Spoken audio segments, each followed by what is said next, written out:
بسم اللہ الرحمن الرحیم۔ السلام علیکم ورحمۃ اللہ وبرکاتہ۔ نماز میں سستی کرنے کا انجام۔ حضرت علی المرتضیٰ رضی اللہ عنہ فرماتے ہیں، مسجد کے پڑوس کی نماز مسجد کے علاوہ نہیں ہوتی۔ پوچھا گیا، مسجد کا پڑوسی کون ہے؟ آپ نے فرمایا، جو آذان سنتا ہے۔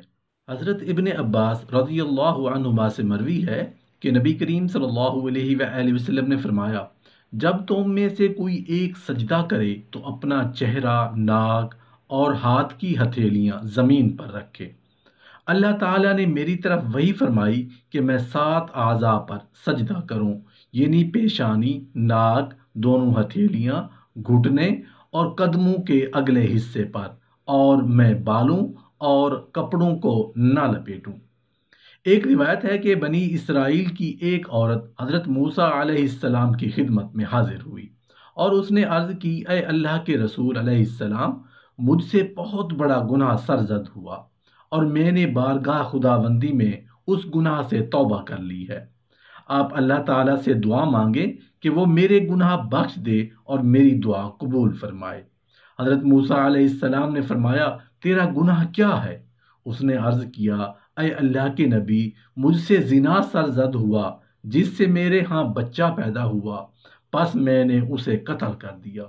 حضرت موسیٰ علیہ السلام نے فرمایا، اے فاسقہ فاجرہ عورت، یہاں سے چلی جا، کہیں تیری نحوست کی وجہ سے آسمان سے آگ نازل ہو کر ہمیں بھی جلا نہ دے۔ چنانچہ وہ شکستہ دل ہو کر وہاں سے چلی گئی۔ اتنے میں حضرت جبرائیل علیہ السلام نے آسمان سے نزول فرمایا، فرمانے لگے، اے موسیٰ علیہ السلام، اللہ تعالیٰ فرماتا ہے، اے موسیٰ، توبہ کرنے والی عورت کو آپ نے کیوں واپس کر دیا؟ کیا آپ نے اس سے زیادہ برائی والا نہیں دیکھا؟ حضرت موسیٰ علیہ السلام نے پوچھا، اے جبرائیل، اس سے زیادہ برائی والا کون ہے؟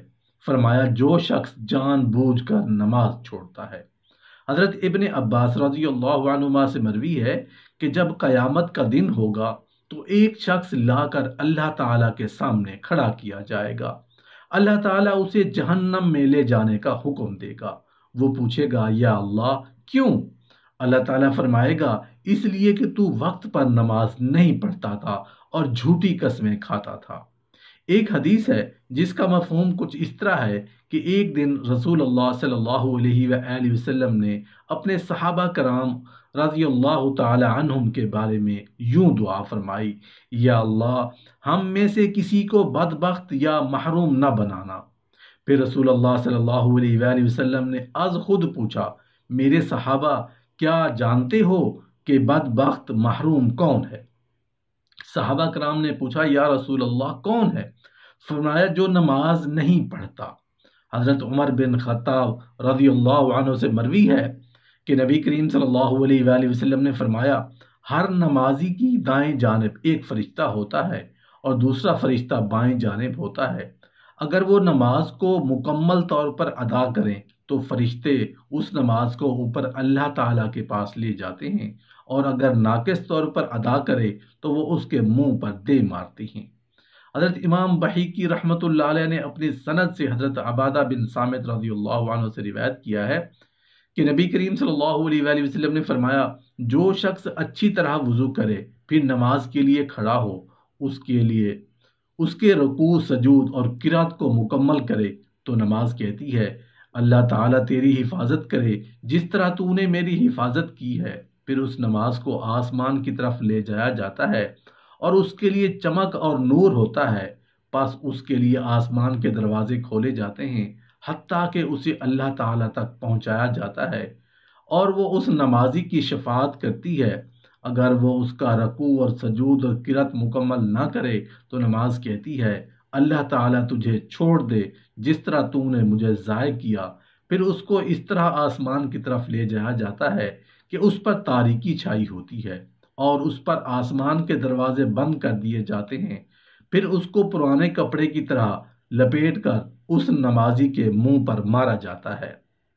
امام بخاری رحمۃ اللہ علیہ نے صحیح بخاری میں حضرت عبداللہ بن مسعود رضی اللہ عنہ سے روایت کیا ہے، وہ فرماتے ہیں کہ جس شخص کو یہ بات پسند ہو کہ کل قیامت کے دن اللہ تعالیٰ سے حالت اسلام میں ملاقات کرے تو وہ ان 5 نمازوں کی حفاظت کرے۔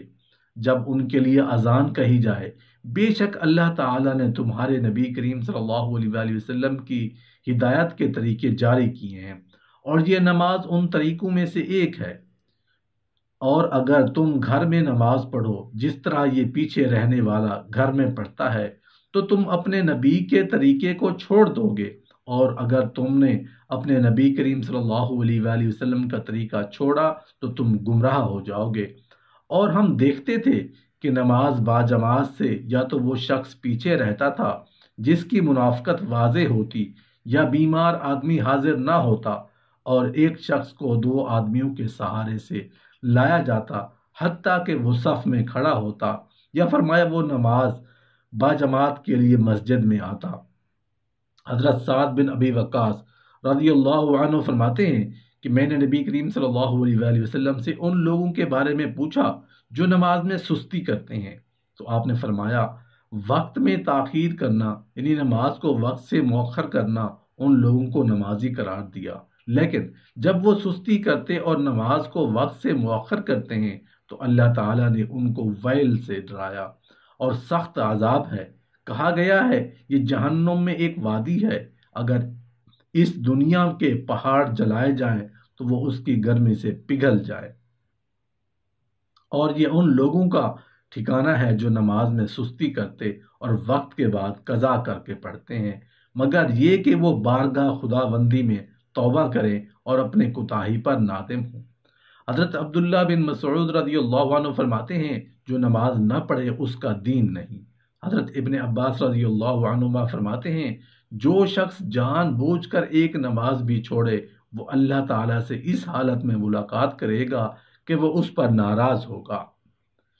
نبی کریم صلی اللہ علیہ وآلہ وسلم نے ارشاد فرمایا جب بندہ شروع وقت میں مستحب وقت میں نماز پڑھتا ہے تو وہ نماز آسمان کی طرف جاتی ہے اور اس کے لیے نور ہوتا ہے حتیٰ کہ وہ عرش تک پہنچ جاتی ہے، اور قیامت تک نماز پڑھنے والے کے لیے بخشش کی دعا مانگتی رہتی ہے۔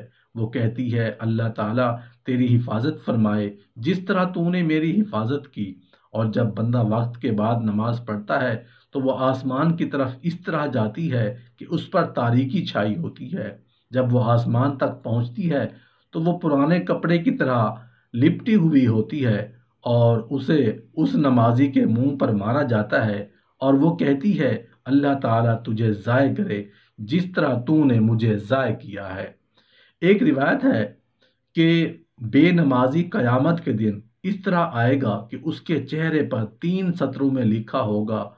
پہلی سطر میں ہوگا اے اللہ تعالیٰ کے حق کو ضائع کرنے والے، دوسری سطر میں لکھا ہوگا اے غضب خداوندی کے ساتھ مخصوص شخص، تیسری سطر میں لکھا ہوگا جس طرح تو نے دنیا میں اللہ تعالیٰ کے حق کو ضائع کیا اسی طرح آج تو اللہ تعالیٰ کی رحمت سے مایوس ہوگا۔